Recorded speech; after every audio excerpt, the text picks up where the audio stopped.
আমার মন্ত্রী মহোদয়ের কাছে প্রশ্ন, উনি কি দেখতে পাচ্ছেন না যে গাড়ির দীর্ঘ সারি? মানুষের যে প্যানিক বাইংটা শুরু হয়েছে, লাইন দেখা যায় কিন্তু পেট্রোল সাপ্লাই হয় না, এটা ঠিক না। পেট্রোল প্রতিদিন সাপ্লাই করা হয়। ধন্যবাদ মাননীয় স্পিকার। মাননীয় স্পিকার, গত সংসদে গত 2 দিন আগে বিদ্যুৎ জ্বালানি ও খনিজ সম্পদ মন্ত্রী বলেছিলেন যে কোনো জ্বালানি সংকট নেই এবং সবাই যারা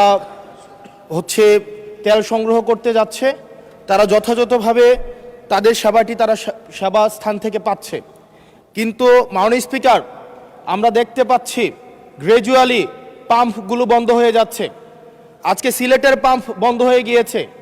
আমরা দেখছি যে রাস্তাতে লাইনের গাড়ির দীর্ঘ সারি এবং আমরা বারবার করে দেখতে পাচ্ছি যে সবাই প্রত্যাশিত সেবা পাচ্ছে না এবং কিন্তু দুঃখজনক বিষয়, সরকার এই বিষয়টি এড়িয়ে যাচ্ছে এবং মন্ত্রী এই প্রবলেমটি অ্যাকনোলেজ করার পরিবর্তে মন্ত্রী আগের মতো আমরা যেভাবে অ্যাভয়েড অফ প্রবলেম মাননীয় সদস্য প্রবলেম যেভাবে আমরা অ্যাভয়েড করে যেতাম, মন্ত্রীদের মধ্যে এক ধরনের প্রবণতা দেখা যাচ্ছে যে তারা প্রবলেম অ্যাভয়েড করছে। আমার মন্ত্রী মহোদয়ের কাছে প্রশ্ন, উনি কি দেখতে পাচ্ছেন না যে গাড়ির দীর্ঘ সারি এবং গ্র্যাজুয়ালি যে পাম্পগুলো বন্ধ হয়ে যাচ্ছে, সেবা কার্যক্রম বিঘ্নিত হচ্ছে, স্কুল বন্ধ হয়ে যাচ্ছে, সেই জায়গাতে উনি কবে নাগাদ এই সমস্যাগুলোর যথাযথভাবে উনি সমাধান দিবে এবং উনি প্রবলেমটি অ্যাকনোলেজ করবেন কিনা? ধন্যবাদ মাননীয় স্পিকার। মাননীয় মন্ত্রী।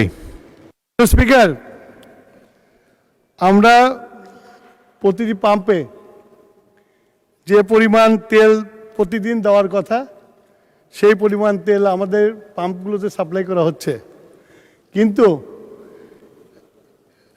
ইরান ঘটনার পর থেকে হঠাৎ করে বিক্রি বেড়ে গেছে।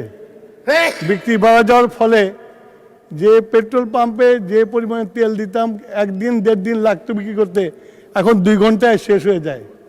সেই জন্য আপনার মানুষের যে প্যানিক বাইংটা শুরু হয়েছে, লাইন দেখা যায় কিন্তু পেট্রোল সাপ্লাই হয় না, এটা ঠিক না। পেট্রোল প্রতিদিন সাপ্লাই করা হয়। ধন্যবাদ মাননীয় স্পিকার।